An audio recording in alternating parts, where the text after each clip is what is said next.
dans 2 Pierre chapitre 1, le verset 6.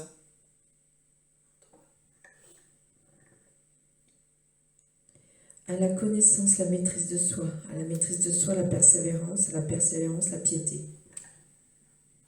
Ah oui, à la connaissance, le contrôle de soi, et au contrôle de soi, la patience, et à la patience, la piété. Nous allons couvrir par la grâce du Seigneur cette grâce qui est appelée la piété. Donc nous lisons ensuite dans Hébreux chapitre 5, le verset 1 à 7, ce qui suit. En effet, tout grand prêtre pris parmi les hommes est établi en faveur des hommes dans le service de Dieu, afin de présenter des offrandes et des sacrifices pour les péchés. Il peut avoir de la compréhension pour les personnes ignorantes et égarées, puisqu'il est lui-même aussi sujet à la faiblesse.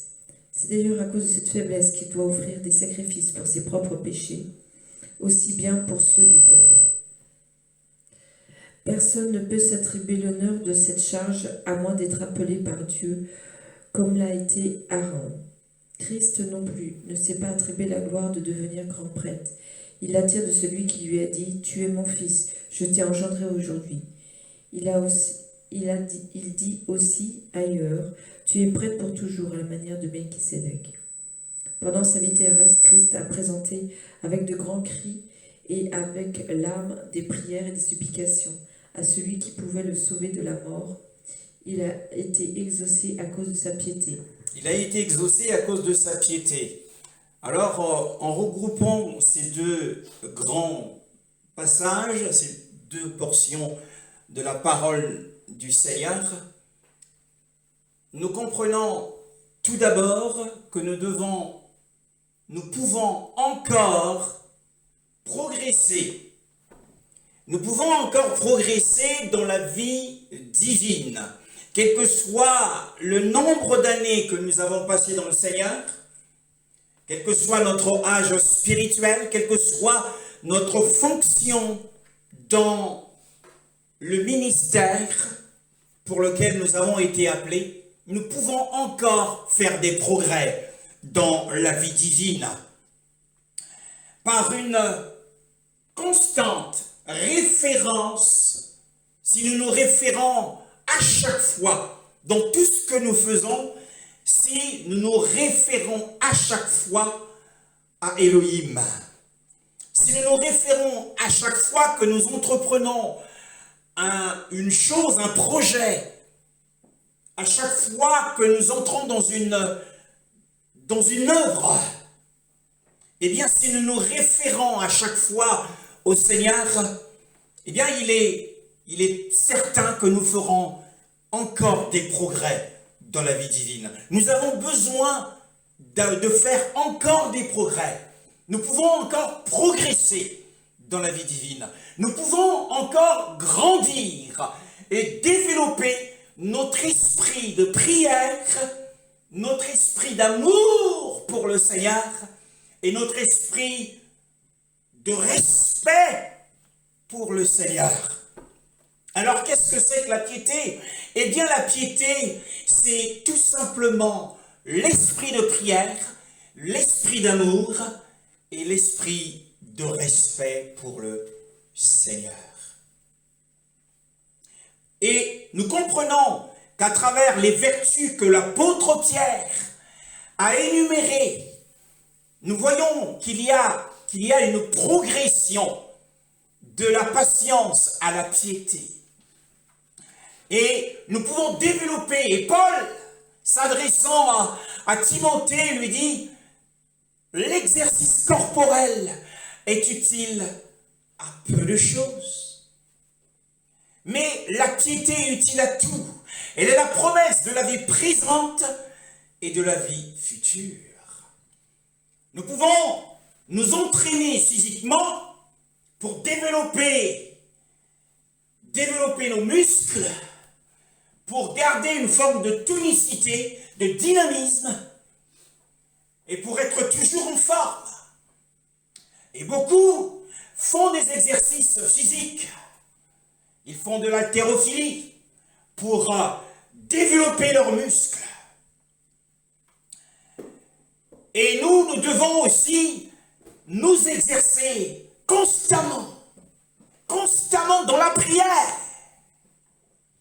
afin de développer les muscles spirituels. Et la Bible dit que nous avons à cela lorsque nous sommes dans la constance de la piété. Et lorsque notre amour pour le Seigneur augmente, parce que la relation avec le Seigneur, la vie de prière, c'est une question d'amour pour le Seigneur. Et lorsque nous sommes plus nous sommes dans la présence du Seigneur, et plus nous développons cet amour et ce respect envers lui. Voilà ce que c'est que la piété.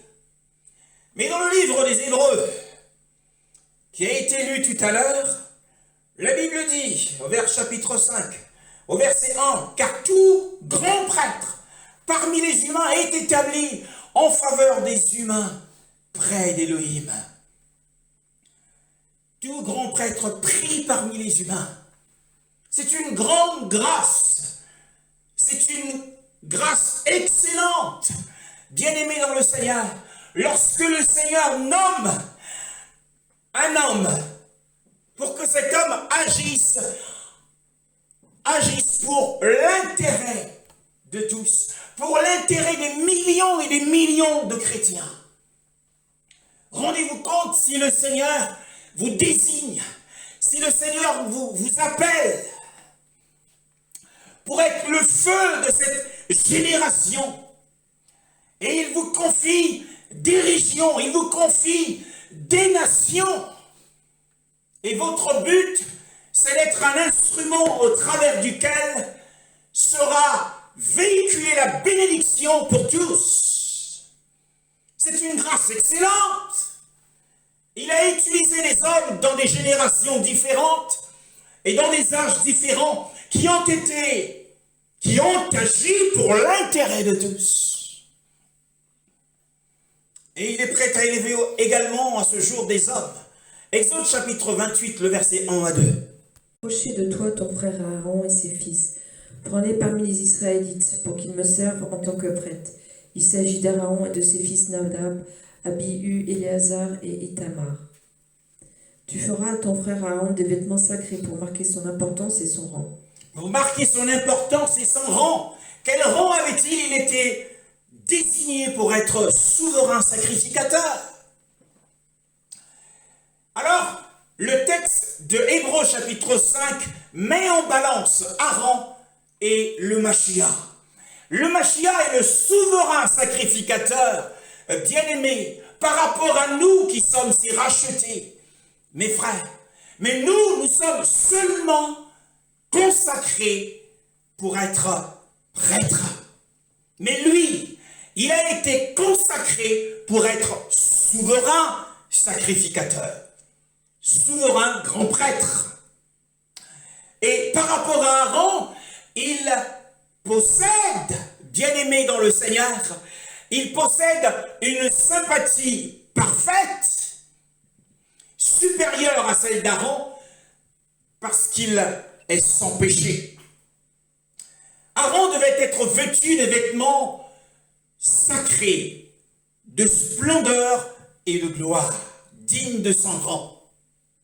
Mais Yahushua, le souverain sacrificateur de la foi que nous confessons, a traversé les cieux. Et ses origines, dit la Bible, remontent au jour de l'éternité. Il était plus élevé qu'Aaron. Et il possède une sympathie parfaite, bien-aimé dans le Seigneur. Et parce que nous faisons confiance au Fils d'Élohim, qu'est Yahushua, notre souverain sacrificateur, frères et sœurs, nous devons nous approcher du trône céleste d'Élohim avec une grande audace, avec joie, avec amour, avec simplicité de cœur. Mais ce n'était pas le cas au temps de l'alliance, de l'ancienne alliance.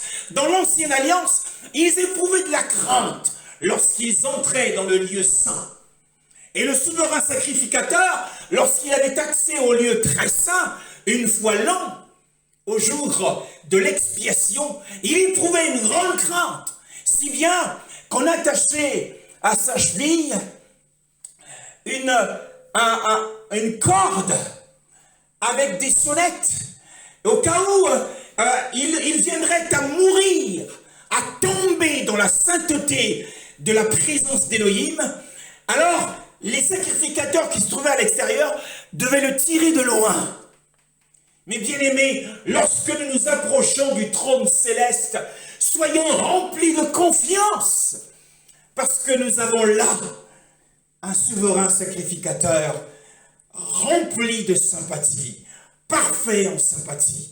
Qu'est-ce qu'un prêtre? Nous sommes en train de parler de la prêtrise, et nous allons en venir au sujet de la piété par rapport à la prêtrise. Qu'est-ce qu'un prêtre? Un prêtre est celui qui a été désigné à être par le Seigneur, à se tenir entre Élohim et les pécheurs. Quel est son rôle? Une fois qu'il a été désigné pour être entre Élohim et les pécheurs, c'est de porter les messages d'Élohim aux hommes. Sa mission, c'est de porter des communications d'Élohim aux hommes, de transmettre des messages d'Élohim aux hommes. Et ensuite de porter, que fait-il? Il porte les offrandes des hommes à Élohim. Alors son service, le service du prêtre était un service entièrement particulier, parce qu'il consistait à apaiser la colère d'Élohim et contre le péché et obtenir auprès d'Élohim la faveur pour les hommes. Bien-aimés dans le Seigneur, telle était la mission du prêtre selon la loi de Moshe. Il représentait les hommes, et les hommes ne pouvaient pas directement s'approcher d'Élohim, si ce n'est en passant que par lui. Parce qu'il devait porter pour eux et présenter pour eux leurs offrandes auprès d'Élohim. Et pour cela, dans le cas des prêtres juifs, il y avait un service spécial de consécration. Et c'est ce que nous avons lu tout à l'heure dans Exode chapitre 28, le verset 1. Mais, dans le schéma chrétien de la Nouvelle Alliance, dans laquelle nous sommes, bien-aimés, il n'y a pas de prêtre expiateur. Dans l'Ancienne Alliance, les prêtres étaient des serviteurs expiateurs. Ils prenaient les offrandes des hommes et les présentaient à Élohim pour apaiser sa colère. Mais dans l'alliance dans laquelle nous sommes, il n'y a pas de prêtre expiateur. Mais nous avons un seul souverain sacrificateur qui nous a apporté, bien-aimés, il nous a apporté une paix parfaite avec Élohim. Alors, par sa seule offrande, l'offrande du corps du sacrifice, de son corps qu'il a offert à la croix, il nous a apporté une paix parfaite. Et nous pouvons aller à Élohim dans le pardon parfait. Alors, bien-aimés, il faut savoir que notre pardon est un pardon parfait. Le pardon parfait de nos péchés à travers Yeshua. Yeshua nous a apporté la paix parfaite et nous pouvons nous approcher d'Élohim dans le pardon parfait. Alors, que ton cœur ne soit pas troublé. Il y a peut-être une scène de ton histoire qui remonte à ta conscience et cela trouble ton cœur. Mais sache que tu as obtenu un pardon parfait. Bien-aimés dans le Seigneur. Alors, tous les croyants sont des prêtres et sont des prêtres d'Élohim. Et la Bible le dit dans Apocalypse chapitre 1, le verset 5. Jésus-Christ, le témoin fidèle, le premier-né d'entre les morts et le chef des rois de la terre, à celui qui nous aime, qui nous a lavés de nos péchés par son sang.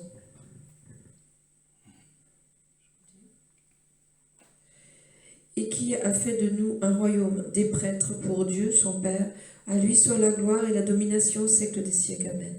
Oui, à celui qui nous aime, c'est au présent, et qui nous a lavés de nos péchés par son sang.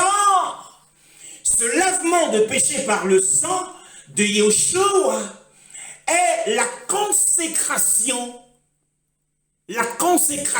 au service de la prêtrise et de la royauté que nous exercerons plus tard à l'avènement du Seigneur lors du royaume millénaire.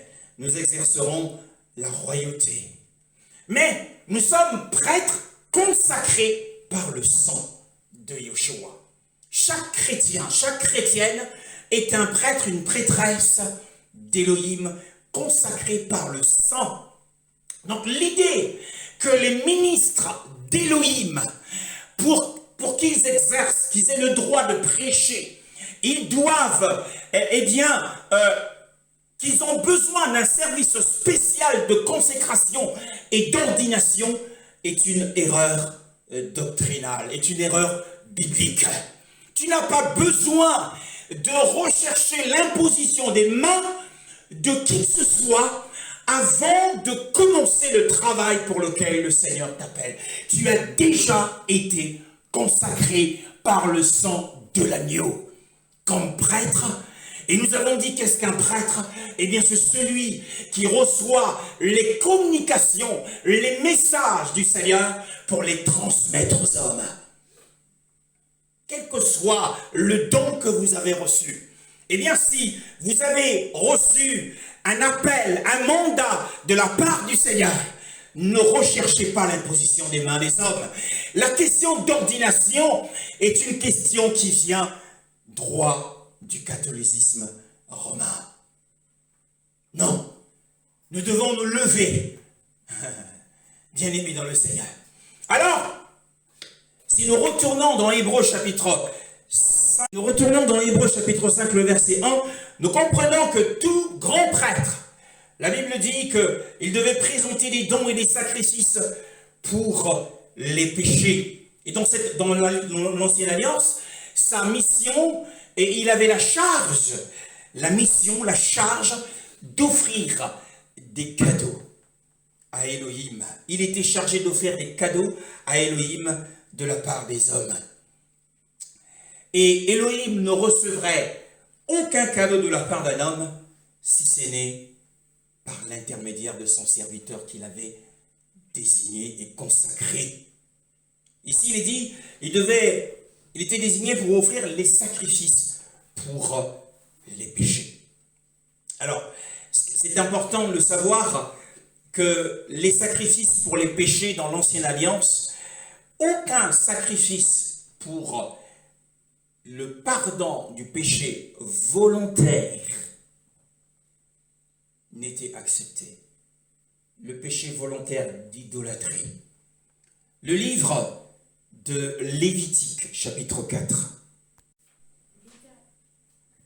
L'Éternel dit à Moïse, transmets ces instructions aux Israélites. Lorsque quelqu'un péchera involontairement contre l'un des commandements de l'Éternel en faisant des choses qui ne doivent pas se faire, si c'est le prêtre consacré par onction qui a péché et qui a rendu par là le peuple coupable, il offrira à l'Éternel en sacrifice d'expiation pour le péché qu'il a commis, un jeune taureau sans défaut. Oui, donc nous voyons, si nous lisons tout le chapitre, il est question ici du péché involontaire. En fait, la loi ne connaissait que le pardon des péchés involontaires, c'est-à-dire les pardons des péchés d'ignorance, bien aimés, les péchés d'ignorance. Mais là, il n'y avait aucun sacrifice qui pouvait être offert pour le péché volontaire d'idolâtrie. Voilà la différence entre la loi et la grâce, bien aimés dans le ciel. Nous retournons dans Hébreux chapitre 5, verset 1, afin de présenter des dons et des sacrifices pour les péchés. Il peut être indulgent pour les ignorants et les égarés parce qu'il est lui-même entouré de faiblesses.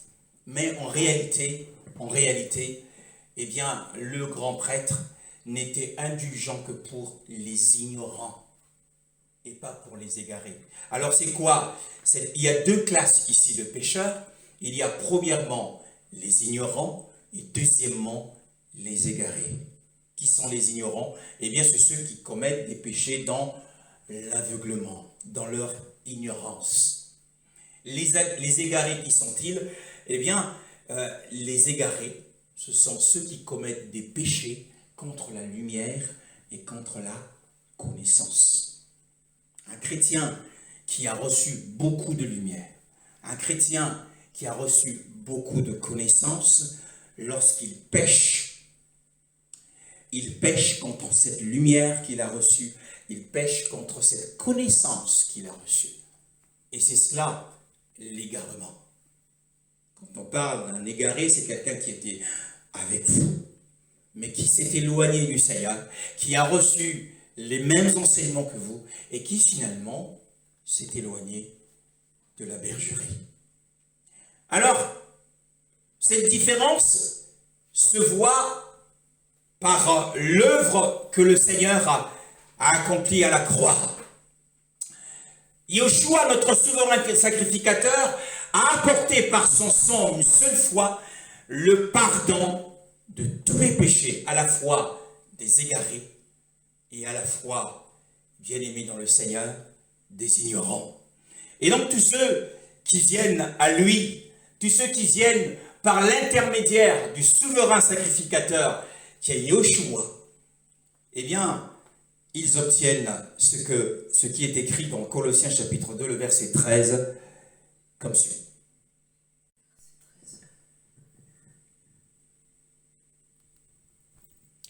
Vous qui étiez morts en raison de vos fautes et de l'incirconcision de votre corps, il vous a rendus à la vie avec lui. Il nous a pardonné toutes nos fautes. Et nous ayons pardonné toutes nos fautes. Eh bien, dans l'expression « pardonner toutes nos offenses », nous avons le pardon pour les ignorants et le pardon pour les égarés.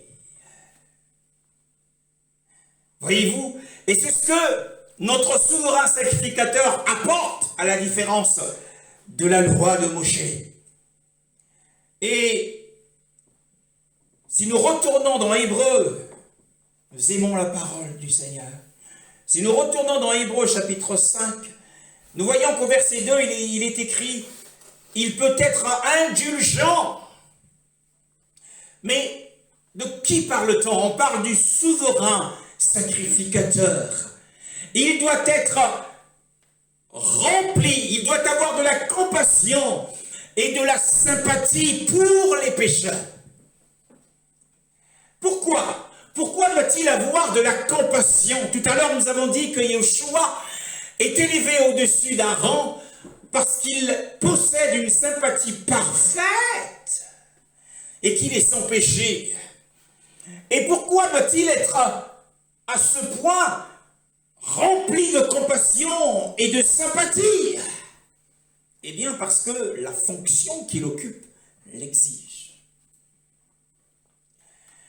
Un souverain sacrificateur, lorsqu'il occupe la fonction de souverain sacrificateur, eh bien, sa fonction est une fonction de miséricorde.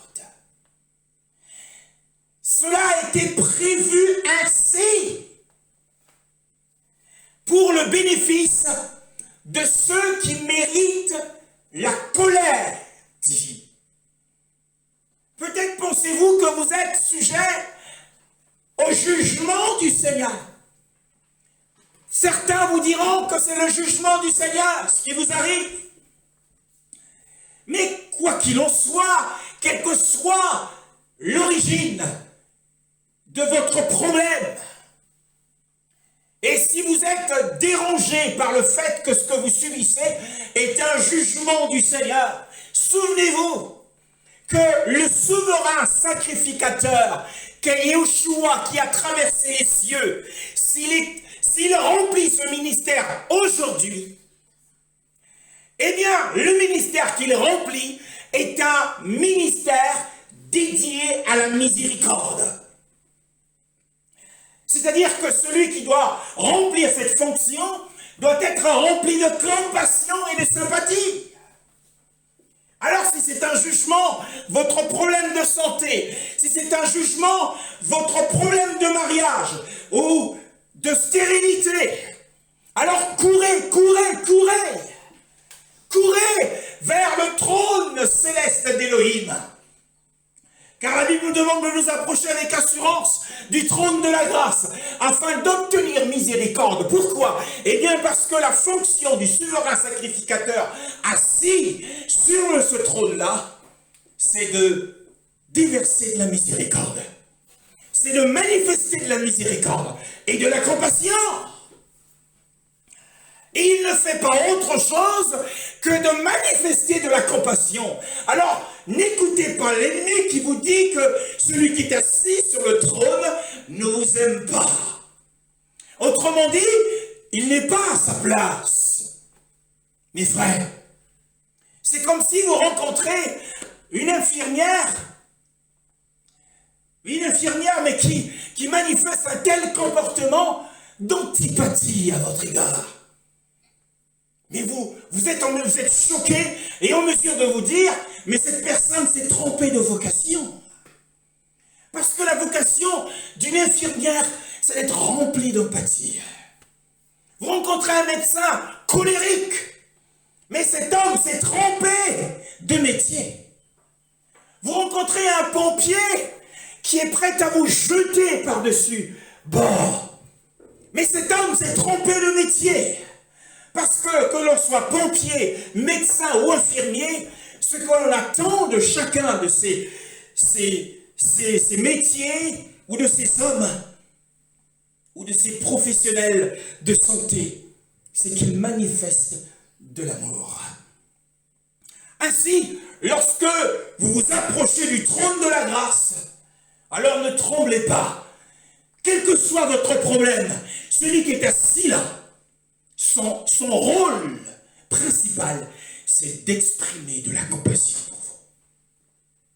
Parce qu'il a été qualifié pour cela. Car il est écrit qu'il doit être indulgent pour les ignorants et les égarés. C'est-à-dire qu'il doit manifester de la compassion. Alors, regardons aussi dans Luc chapitre 23, le verset 34. Pardonne-leur car ils ne savent pas ce qu'ils font. Ils se partagèrent ses vêtements en tirant au sort.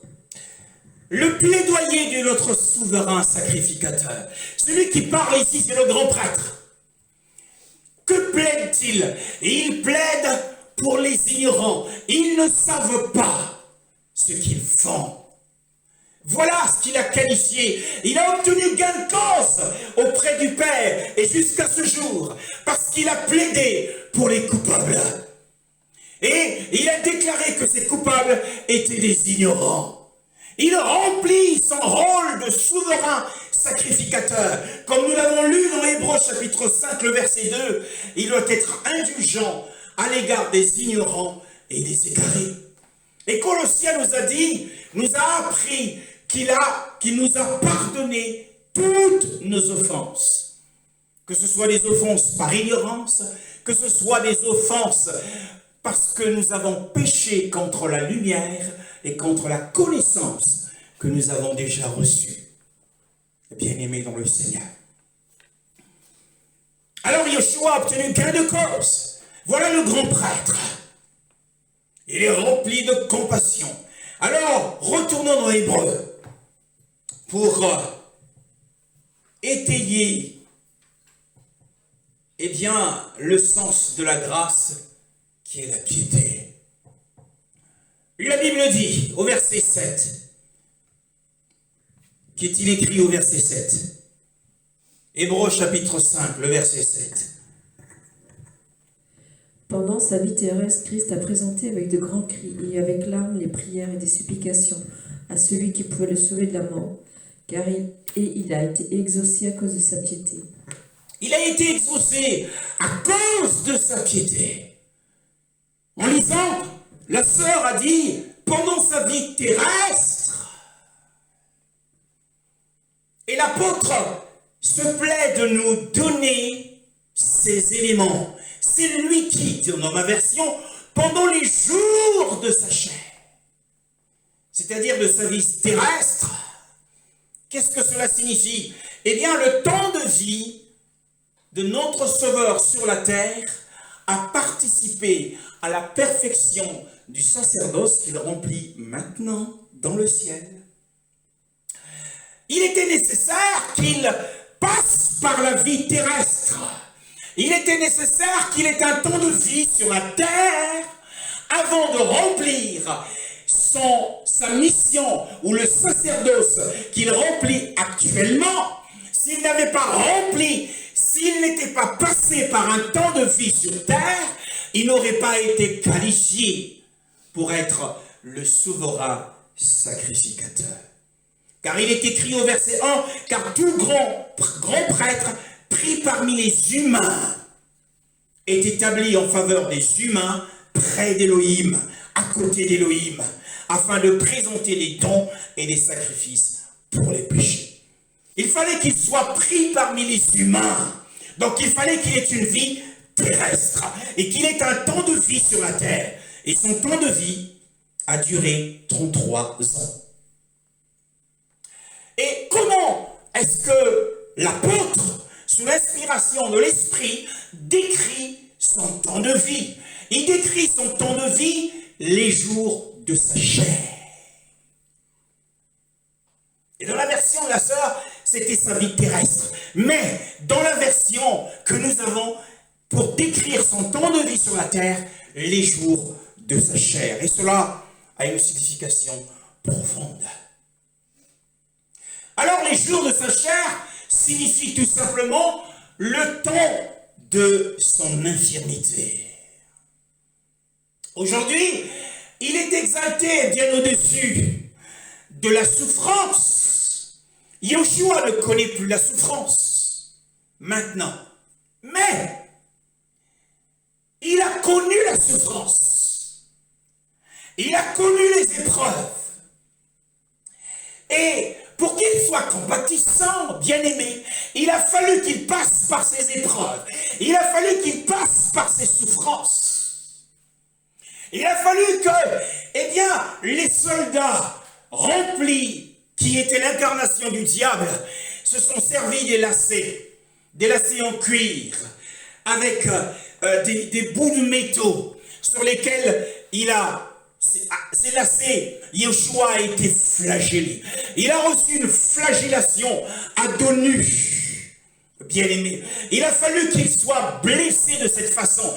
Il a fallu que les soldats, sous l'inspiration du diable, prennent des épines et en forment une couronne et placent cette couronne sur la tête de Yoshua, enfonçant encore et encore, en sorte que Yoshua avait des plaies sur le front et le sang coulait de partout de sa tête. Il fallait qu'il passe par ces souffrances et qu'il traverse le chemin qui mène au mont Golgotha, avec toute la haine d'hommes et de femmes autour de lui, qui le regardaient, qui étaient spectateurs, lorsqu'il portait sa propre croix. La Bible dit de sa propre croix. Il a fallu qu'il porte sa propre croix. Il n'y avait plus assez de bois à cette époque. Les Romains avaient déboisé toute la zone autour de Jérusalem. Et Yoshua a porté sa propre croix avec ses blessures. Les gens voyaient comment son corps était dégradé. Il a fallu qu'il passe par toutes ces épreuves. Aujourd'hui, il est exalté dans les cieux. Il a traversé les cieux. Il ne connaît plus la souffrance. Mais parce qu'il est un souverain sacrificateur, il se doit d'être compatissant. Et sa compassion passe par toutes les épreuves qu'il a connues. Bien-aimé dans le Seigneur. Alors, à chaque fois qu'un chrétien qui a un problème de maladie, as-tu un problème de maladie? As-tu un problème de famille quel que soit, as-tu un problème d'opposition, quel que soit le conflit dans lequel tu es, le défi dans lequel tu es, eh bien lorsque tu te présentes à lui, devant son trône, alors il se souvient. Et là, il se souvient de ses épreuves. Et il se souvient qu'il était cher. Ah, lorsque j'étais un homme. Lorsqu'il était un homme en chair et en os. Et il se souvient. Lorsque toi, ma sœur, tu te présentes avec tes problèmes de santé. Et il se souvient à ce jour-là, dans le prétoire de Ponce Pilate, qu'ils ont fait un piercing de couronne d'épines sur lui. Et qu'il était rempli de plaies. Il se souvient de ça, de ses épreuves et de ses souffrances. Et ces épreuves et ces souffrances, il ne pouvait les expérimenter que lorsqu'il était devenu chair, les jours de sa chair. Et la parole s'est faite chair. Donc, l'expression la chair et ce jour sont le temps de l'infirmité. Ésaïe chapitre 40, verset 6 à 8. Une voix a dit, proclame un message, et j'ai répondu, que dois-je proclamer? Toute créature est comme l'herbe, et toute sa beauté comme la fleur des champs. L'herbe sèche et la fleur tombe quand le vent de l'Éternel souffle dessus. Vraiment, le peuple est pareil à l'herbe. L'herbe sèche et la fleur tombe, mais la parole de notre Dieu subsiste éternellement. La parole de notre Elohim demeure éternellement. Toute chair est de l'herbe. C'est pour exprimer l'infirmité de toute chair, de tout homme. Pendant les jours de sa chair signifie pendant le temps de son infirmité. Toute chair est de l'herbe, et toute sa gloire ou sa grâce est comme la fleur d'un champ. Êtes-vous dans une vision et dans un songe? Vous voyez quelqu'un vous offrir une fleur. Sachez qu'un temps de gloire vous attend. Car la fleur, bibliquement parlant, signifie la gloire. Et toute sa grâce est comme la fleur d'un champ. Cela peut signifier une grâce particulière qui vous sera donnée. Toute sa gloire. L'herbe sèche et la fleur tombe parce que le vent de Yahweh souffle dessus. En vérité, le peuple, c'est de l'herbe. Le peuple, c'est de l'herbe. Voyez la fragilité de l'herbe. Et lorsqu'il apparaîtra, la Bible dit qu'il a le pouvoir d'assujettir le corps de notre humiliation, ou le corps de notre infirmité. C'est un corps tellement infirme. Il faut le reposer, il faut le nourrir. Il faut évacuer ce qui est dans le ventre, dans les lieux secrets. C'est vraiment le corps de l'infirmité. Psaume 78, le verset 39. Il s'est souvenu qu'il n'était que des créatures, un souffle qui s'en va et ne revient pas. Dans ma version, il se souvenait qu'il n'était que chair. Et Yeshua se souvient à chaque fois qu'un chrétien vient à lui. À chaque fois qu'un chrétien vient à lui et qu'il vient pour un problème précis, alors il se souvient, il n'était que chair sur la terre. Un souffle qui s'en va et qui ne revient pas. Mais lui, à la différence, il est revenu 3 jours après et il est monté dans le ciel. Et il se souvient des jours de sa chair. Alors il est rempli de compassion pour toi. Alors ne dis jamais, ne pense jamais que le Seigneur ne compatit pas à tes souffrances et à tes problèmes. Si. C'est son rôle. Et parce qu'il a été éprouvé en toutes choses, nous dit la parole, il peut secourir ceux qui sont éprouvés. Reçois le secours de notre souverain sacrificateur ce matin, au nom de Yeshua. Le verset 7 des Hébreux, encore une fois. Alors, sur terre, pendant les jours de sa chair, sur terre, Yeshua était le prêtre en vue de sa consécration. Nous l'avons dit. Parce qu'il était un prêtre en vue de sa consécration dans le ciel, auprès du Père. Hébreux chapitre 5, le verset 1. Il n'était pas vêtu comme Aaron, Comme nous l'avons lu tout à l'heure dans Exode chapitre 28, le verset 2, Aaron devait être vêtu des vêtements de splendeur et de gloire. Yeshua n'était pas vêtu ainsi. Il n'était pas vêtu de vêtements de gloire et de beauté, mais il était vêtu de la robe de lin blanc, de l'humiliation. Il a connu l'humiliation, à la fois d'être dans le corps, dans la chair. Il s'est humilié lui-même en devenant semblable aux hommes, mais quand il est venu, il n'est pas venu comme un prince dans la cour de l'empereur César, Jules César. Non, il est venu comme un simple homme, comme un serviteur. Et étant né dans une bergerie, et a grandi à Nazareth, comme un simple homme.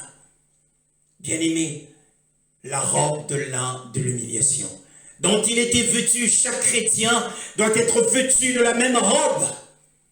La robe de lin de l'humilité. Mes frères, la robe de lin de l'humilité, souviens-toi de cela. C'est le thème que nous portons ce matin.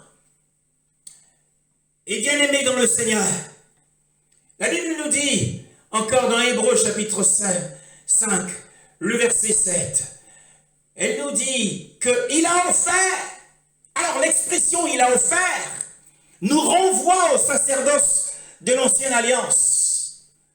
Il a offert, c'est-à-dire en tant que sacrificateur. Qu'a-t-il offert?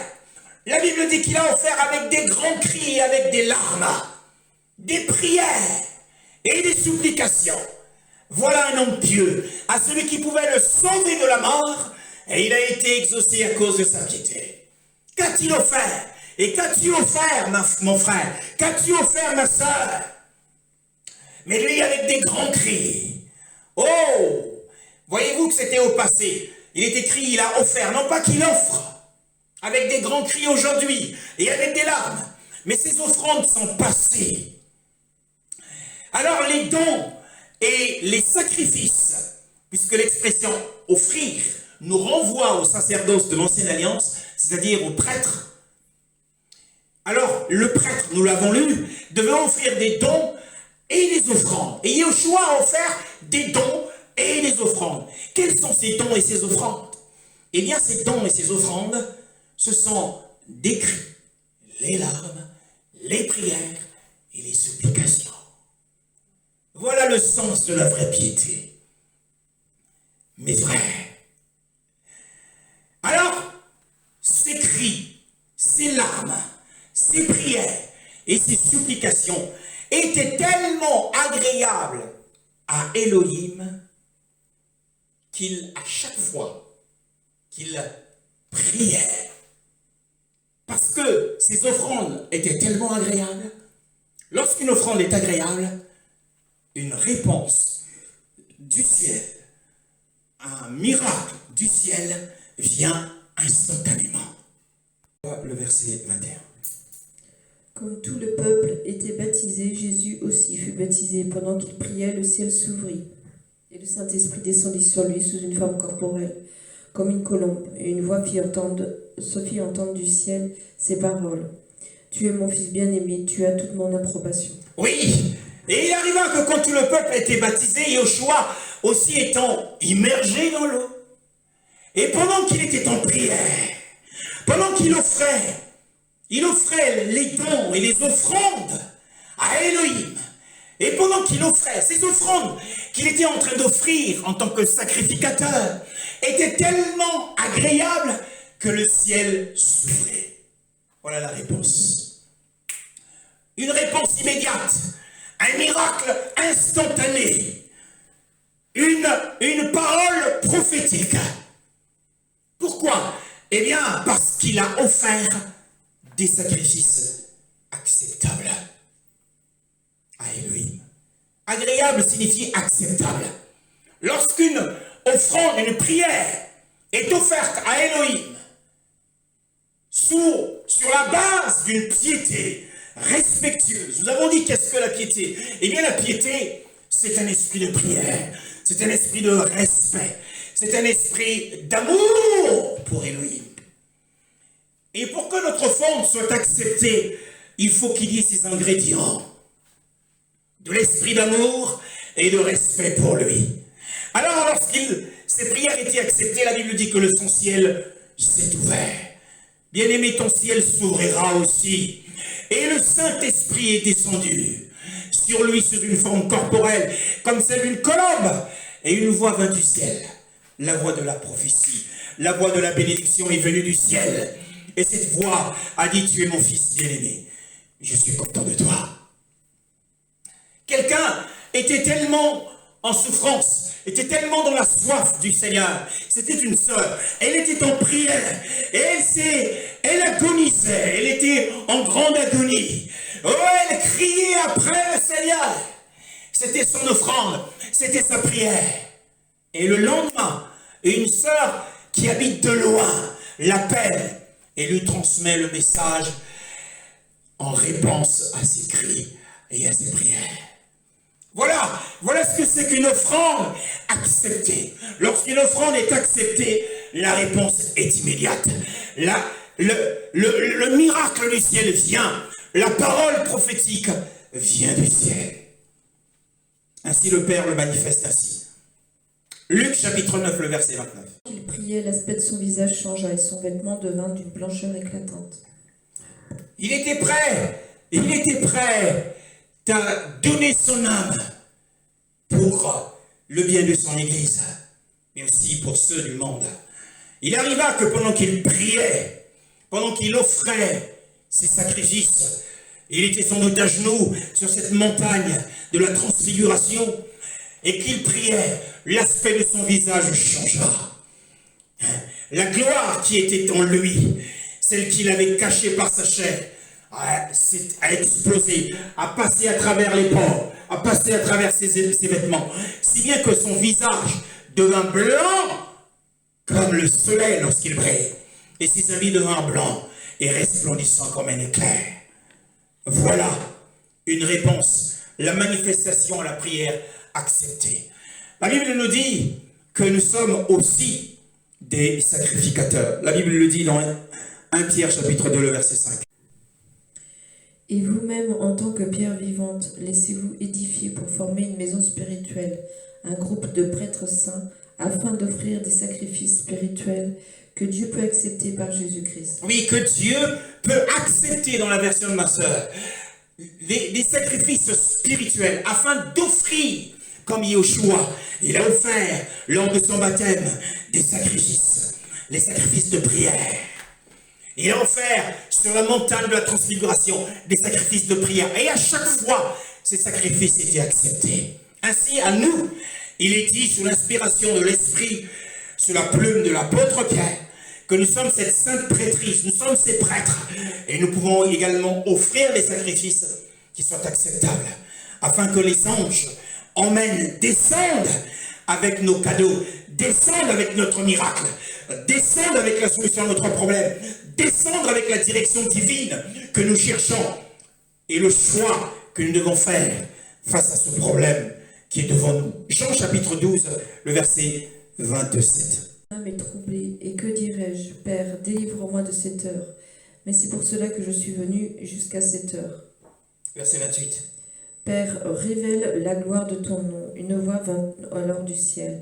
J'ai révélé sa gloire et je la relèverai encore. Oui, Yeshua était en difficulté. Ah oui, il était en difficulté.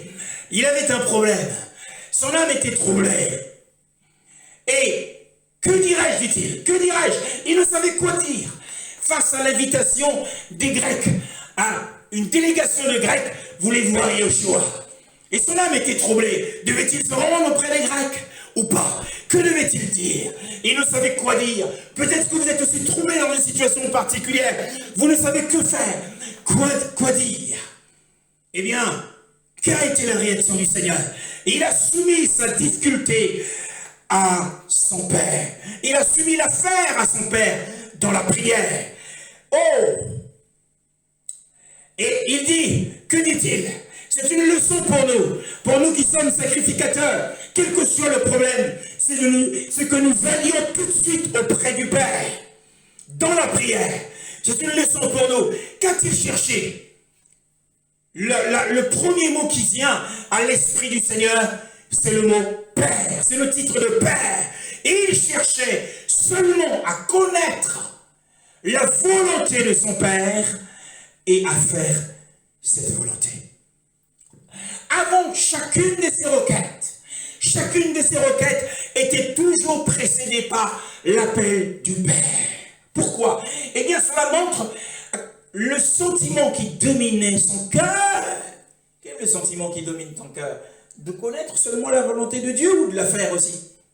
Parce que le problème, c'est une chose de connaître la volonté du Seigneur, mais c'est une autre chose que de la faire. Qu'il faut avoir dans son cœur l'amour pour la volonté du Seigneur.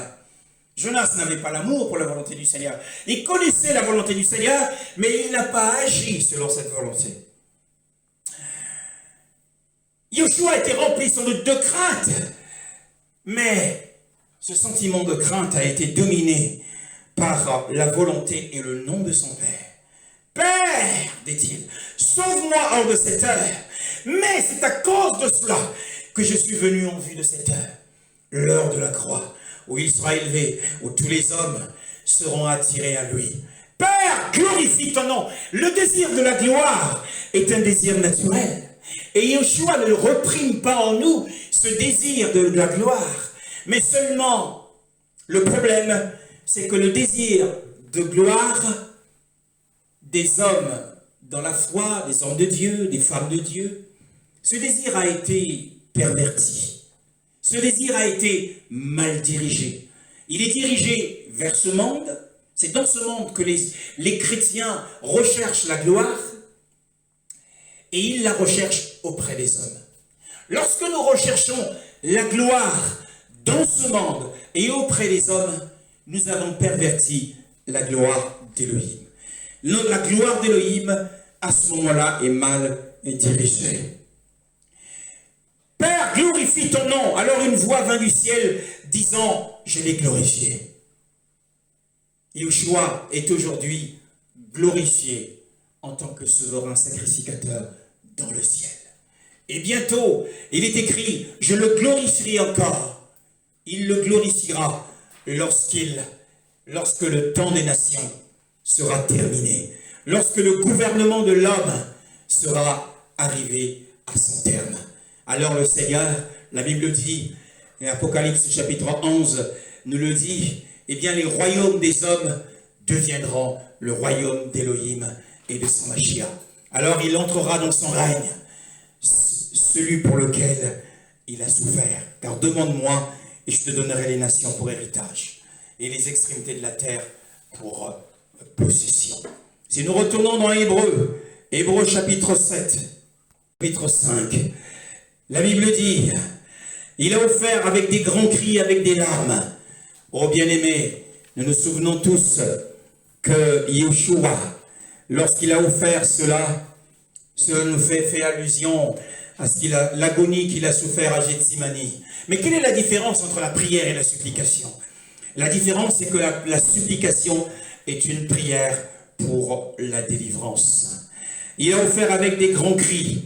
Vous vous souvenez, et lorsqu'il priait sur la terre, il priait parfois en prononçant des grands cris. Il priait dans une grande agonie. Il priait dans des larmes. Hein?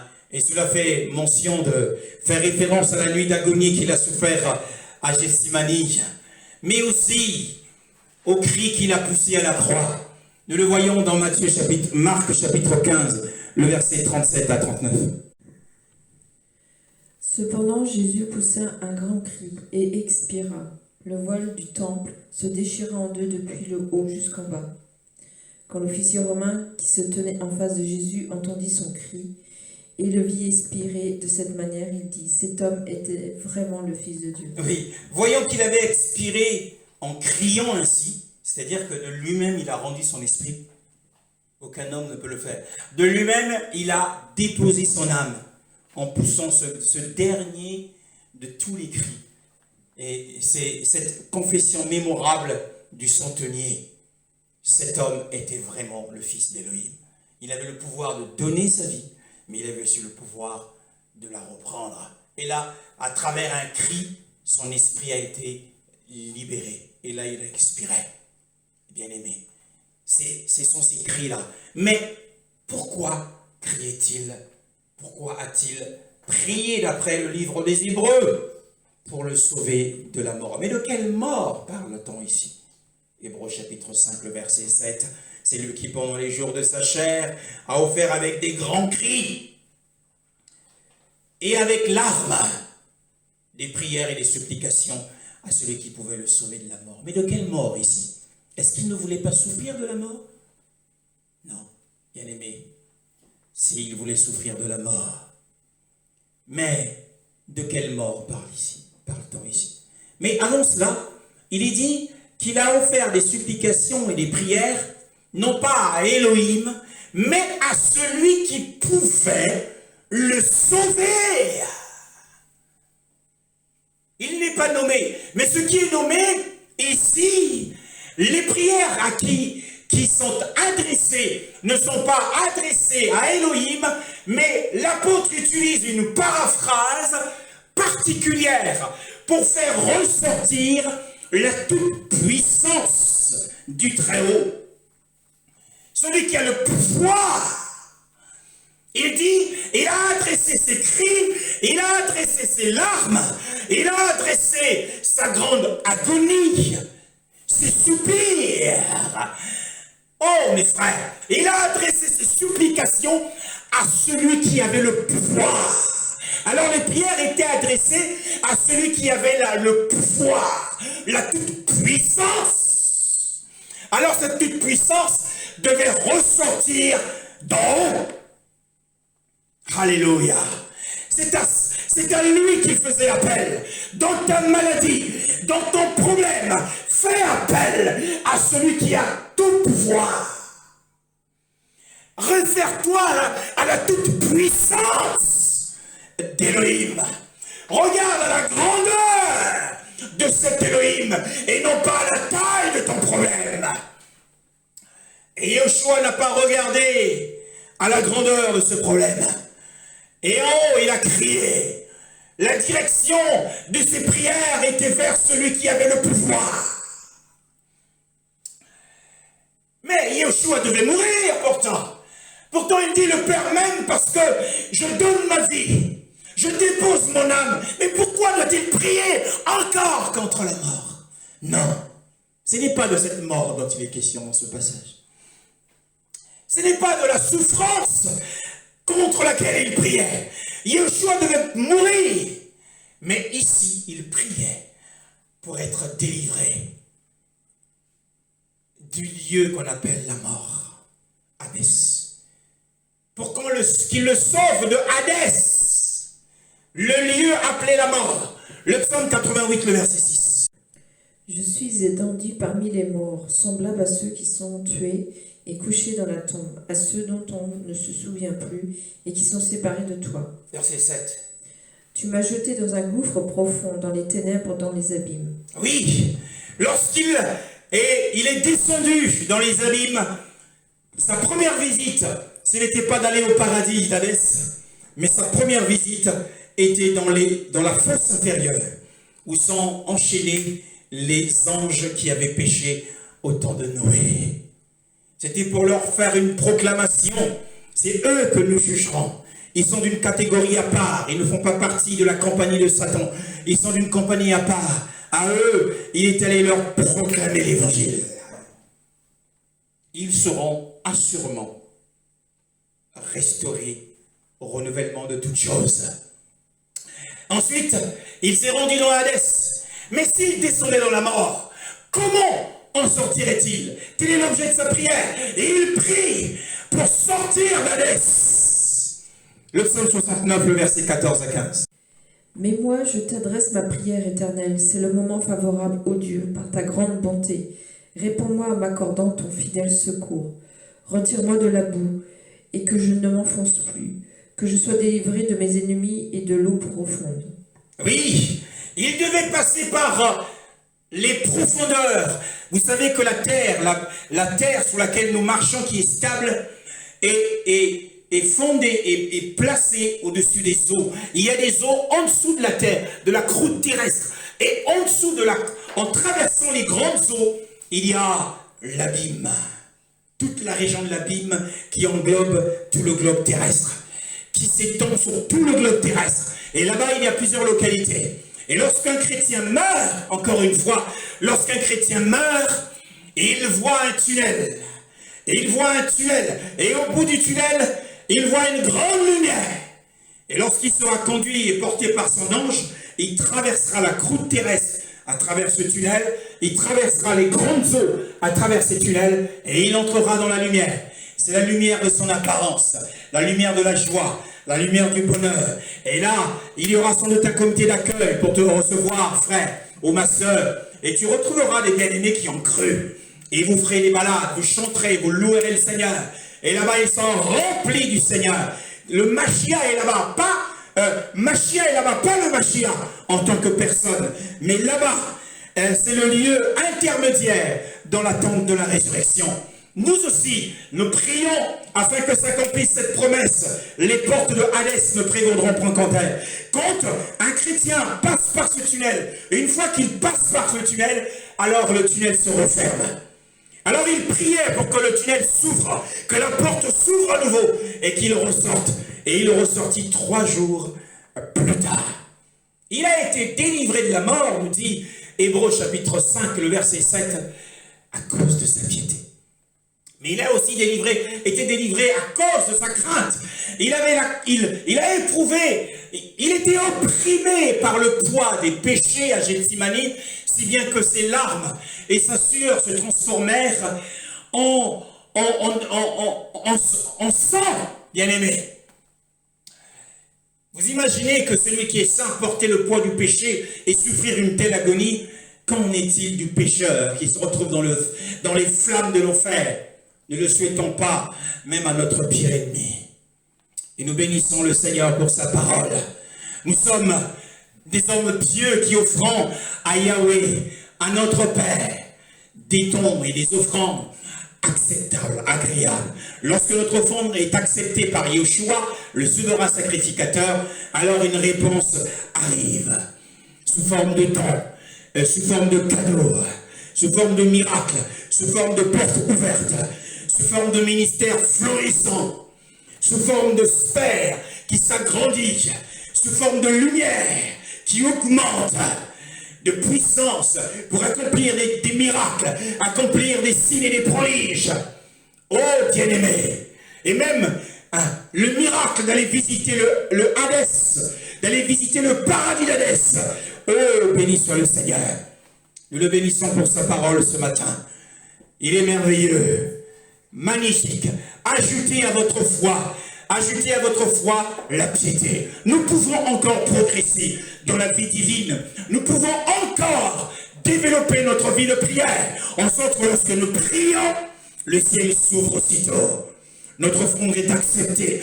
Et lorsque nous supplions le Seigneur, lorsque nous versons des larmes, sachez que les paroles, ce sont les apparences. Le cœur, c'est la réalité de la vraie prière. Et le Père a envoyé dans notre cœur l'Esprit de son Fils, par lequel nous crions Abba, dans la langue sacrée. Et ensuite nous crions Père, dans la langue païenne. Magnifique est le Seigneur. Abba Père est un cri du cœur que nous poussons au Seigneur. Et lorsque nous crions Abba Père, alors notre ciel s'ouvre. Et les bénédictions que nous avons toutes attendues arrivent. Oh, magnifique, j'étais malade. Oh, Jérémie a dit, guéris-moi, oh Yahweh, et je serai guéri. Sauve-moi, et je serai sauvé. Magnifique est le Seigneur.